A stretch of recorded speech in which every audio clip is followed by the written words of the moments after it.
포하. 드래곤볼의 서브 주인공 베지터는 사실 야채를 뜻하는 영어 단어인 베지터블에서 이름을 따와 베지터라는 이름을 가지게 되었습니다. 이 이름은 드래곤볼 세계관 내에 있는 행성 베지터의 이름을 물려받은 것이기도 하죠. 하지만 투니버스나 과거 한국어 번역판에서는 영어 이름이 베지타를 그대로 읽은 베지타라고 나오기도 했습니다. 비슷하게 들리다 보니 어떤 사람들은 이름을 베지타라고 알고 있기도 한데 드래곤볼 만화책 번역본에서 베지터로 번역해 현재는 주로 베지터라고 쓰이고 있죠. 베지터는 이마가 큰 외모와 작은 키, 주인공에 대한 열등감으로 타락한다는 캐릭터성 때문에 아키라의 또 다른 주인공인 시마테츠와 닮았다는 이야기도 있는데요. 베지터가 처음으로 등장할 때 타고 다닌 어택볼도 아키라의 신체 조직이 보관된 캡슐과 닮았다는 것과 네포와 베지터가 도시를 초토화시키는 것도 오마주라고 주장하는 사람들도 있죠. 베지터는 작중 사이언들의 왕자라는 칭호를 가지고 있는데 이 칭호처럼 손오공의 라이벌로서 본인 또한 매우 강한 모습을 보여주는 캐릭터입니다. 드래곤볼에서 등장하는 Z전사들 중 순혈 사이언이는 손오공과 베지터 단 둘뿐이기 때문에 애초에 일반인들과는 차원이 다른 힘을 가지고 있었는데요. 거기다 끊임없이 수행하는 손오공에게서 영향을 받아 본인도 계속 수행을 하기 시작해 결국 슈퍼 사이언인과 파워업 변신을 할 수 있게 된 노력형 캐릭터기도 하죠. 베지터는 전투에서 대전집에 베지터판 에네르기파라고 적혀있는 갤릭포를 주기술로 사용하고 있는데요. 본인의 이름이 야채인 영양인지 갤릭포가 영어로는 갤릭건이라고 적혀있어 마늘을 뜻하는 영단어인 갈릭에서 이름을 따와 만들어졌다고 추측됩니다. 갤릭포와 에네르기파의 차이는 기술을 시전할 때 갤릭포는 두 손바닥이 같은 방향을 향하지만 에네르기파는 두 손바닥이 마주본다는 점, 에네르기파는 손에서 기를 모아 방출하지만 갤릭포는 온몸에서 기가 뿜어져 나온다는 점이 차이점이에요. 베지터는 이 갤릭포를 절대 막을 수 없다 라고 말할 만큼 강하다고 생각하는데 베지터 등장 초창기 전투력이 18,000이던 시절에도 이미 지구를 파괴할 정도의 위력이었죠. 거기다 현재는 베지터의 전투력이 엄청나게 강해졌기 때문에 현재는 얼마나 강해졌는지 짐작이 불가능할 정도로 갤릭포의 위력은 대단하다고 합니다. 하지만 너무 초반부터 강력한 기술로 등장해 드래곤볼의 문제점으로 지적받는 파워 인플레를 설명할 때 이 베지터의 갤릭포가 예시로 나오기도 하죠. 이 갤릭포는 베지터를 보고 2차 형태의 셀이 베지터를 상대로 사용하기도 하는데 셀과 베지터 의 엄청난 파워 차이 때문에 그냥 가볍게 제압당하고 말아요. 초사이언으로 등장한 뒤에 베지터는 맞으면 엄청나게 멀리 퍼져나가 데미지를 주는 빅뱅 어택이라는 공격을 시전하기도 했습니다. 하지만 초창기 한국어판 연재 시에 이것이 이 베지터의 100% 초강력 파워다 라고 번역되어 이 기술이 잘 알려져 있지 않다가 후에 더빙 버전에서 덱폭발 공격, 빅뱅 공격 등으로 번역된 후에야 조금 알려지기 시작했죠. 초 베지터 시절의 필살기인 파이널 플래시는 양손을 펼쳐서 기를 모은 후 팔을 내밀면서 기를 방출하는 방식으로 셀에게 사용하는 기술로 등장하는데요.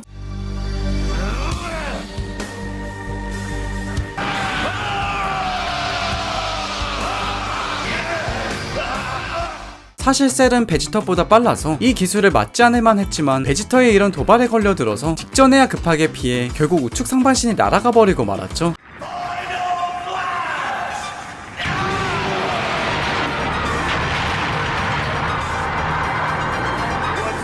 하지만 베지터의 이런 기술들은 원작 드래곤볼에서는 단 한 번씩만 사용했던 게 전부라 팬들이 가장 많이 본 기술은 에너지탄 연사 정도입니다. 베지터의 기술들이 또 다른 특징은 견제나 상대를 무력화시키는 기술들 대신 기술들 거의 전부가 필살기급이라는 점인데요. 이 특징은 전쟁터에서 많은 적을 상대해본 경험 덕분이라 추측되고 약한 적에게는 6탄전으로 상대하다가 강한 적이 나타나면 그때 필살기를 사용하는 전투 방식을 가지고 있죠. 베지터의 키는 164cm여서 드래곤볼 내에서 작은 편에 속해 주변에서 많은 놀림을 받기도 하는데요. 사실 토리야마 아키라 작가의 작품에서는 대부분 키가 작은 쪽이 강하다는 특징을 가지고 있어서 베지터의 키가 작은 건 베지터가 그만큼 강하다는 증명이 되기도 합니다. 또한 전혀 강해 보이지 않을 것 같은 외모의 캐릭터가 사실 강한 게 토리야마 아키라 작가가 선호하는 악역의 외모라 베지터의 작은 체격도 이것 때문에 만들어진 것이라고 하죠. 베지터는 손오공의 라이벌로 등장했던 야무치, 크리링, 천진반, 피콜로 등의 캐릭터와는 다르게 긴 세월 동안 등장하면서도 손오공과 간격이 크게 벌어지지 않아 손오공의 진정한 라이벌로 인정받고 있는데요. 베지터가 파워업을 하게 된 이유는 초엘리트 사이언인이라는 자부심을 가지고 있던 본인을 제대로 밟아버린 일 때문에 강해지겠다는 생각으로 끊임없이 수련하게 된 일 때문입니다.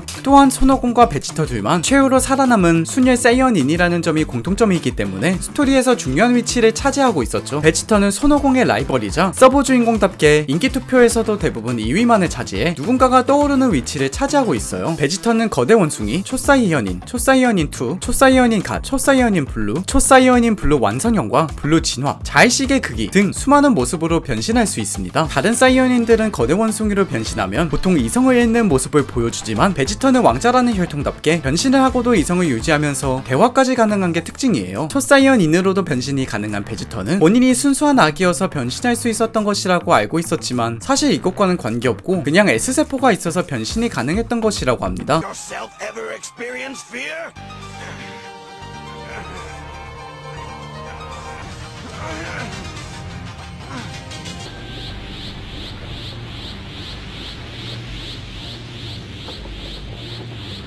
변신할 수 있었던 이유는 베지터가 아무리 수련을 해도 50을 뛰어넘을 수 없다는 사실에 분노해 초사이어인의 변신 조건인 강한 분노를 충족시켜서 변신할 수 있었죠. 베지터의 기술이자 변신 모습인 자의식의 극이는 투지를 불태울수록 강해지는 기술이어서 맞을수록 더 강해지는 능력인데요. 이 자의식의 극의 기술은 드래곤볼 원작 작가인 토리야마 아키라가 구상한 기술이 아니라 공인 작가인 토요타로가 구상한 기술입니다. 토요타로는 무의식의 극에서 반대되는 기술을 고민하다 저절로 멋대로라는 뜻의 미카테와 비슷하지만 반대되는 뜻의 억지로 내 맘대로라는 뜻의 단어인 와가마가가 잘 어울린다고 생각해 자의식의 극이라는 기술을 만들어냈죠. 베지터는 무의식의 극이와 본인이 맞지 않는다고 생각해 파괴를 수행한 뒤 오로지 마음의 본능과 파괴에만 집중해서 비기를 사용한다고 해요. 이 자의식의 극이는 토포의 파괴신 모드와 보라색 오라를 방출하고 파괴신의 기로 바뀌게 된다는 공통점이 있어서 이걸 모티브로 했다는 썰이 있습니다. 하지만 파괴신 모드는 전신의 파괴 에너지를 두르고 상대방의 공격을 막는 모드지만 자의식의 극이는 일부러 안 맞아도 되는 공격까지 맞으면서 전투력을 상승시키는 게 차이점이죠.